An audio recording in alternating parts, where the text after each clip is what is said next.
यहां पर मैं स्पष्ट करना चाहता हूं कि भारत के प्रथम प्रधानमंत्री श्री जवाहरलाल नेहरू जी से हमारा कोई व्यक्तिगत विरोध नहीं है। जो विरोध है वो सैद्धांतिक और व्यवहारिक है। जैसे श्री नरेंद्र मोदी जी एक व्यक्ति नहीं है, एक अधिष्ठान है, उसी प्रकार जवाहरलाल नेहरू जी एक नेता नहीं है बल्कि एक विचार के प्रतीक हैं। और वो विचार भारत के लिए कितना भयावह और खौफनाक था और उसके उस असली चेहरे के ऊपर कितना बड़ा पर्दा डाल के रखा गया था, वो आज जानने की आवश्यकता है। जैसा कि आप सबने देखा होगा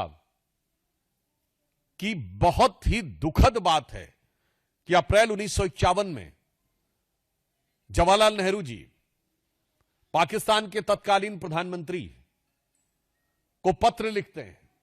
और उल्लेखनीय बात यह भी है कि लियाकत अली जो पाकिस्तान के फर्स्ट प्राइम मिनिस्टर बने, यह अंतरिम सरकार में यानी 1946 2 सितंबर को जब नेहरू जी प्रधानमंत्री बने थे तो उनके वित्त मंत्री थे और बजट उन्होंने प्रस्तुत किया था अंतरिम सरकार का। और इस बात का उल्लेख प्रणब मुखर्जी जी ने अपनी 2009-10 की बजट स्पीच में भी किया है।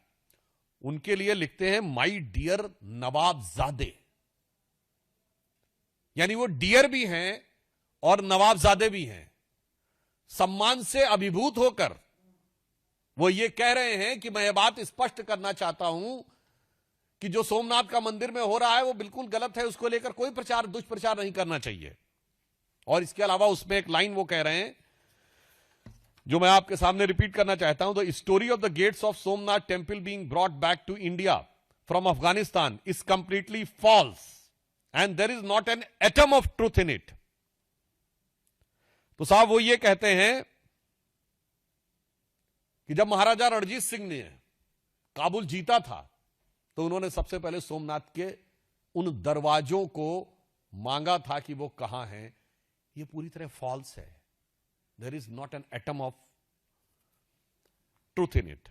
अब मैं कोट करना चाहता हूं खुद कांग्रेस सरकार के द्वारा आधिकारिक रूप से published Maharaja Ranjit Singh by L S. Bakshi, page number 15, publish by ministry of information and broadcasting, new Delhi in 1992। सरकार कह रही है कि Ranjit Singh made no distinction between the Hindus and Sikhs among their subject when the combined forces of East India Company and Ranjit Singh defeated Shah Shuja in Kabul। आगे ध्यान दीजिएगा, जब उन्होंने काबुल को कैप्चर किया, one of the term inserted by Ranjit Singh ji in the treaty that followed was the doors of Somnath temple plundered by Mahmud Ghazni should be returned to India।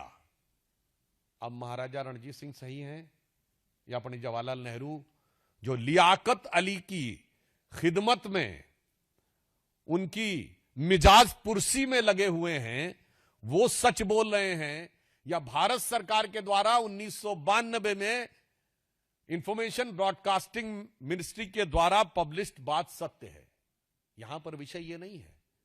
यहां विषय ये है उसकी आज की प्रासंगिकता क्या है, यह भी आपको समझने की आवश्यकता है।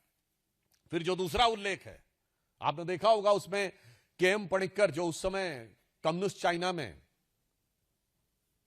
कम्युनिस्ट मानसिकता के थे, चीन में हमारे राजदूत थे, उनको लेटर में लिखते हैं कि नहीं नहीं ये सब बिल्कुल गलत है।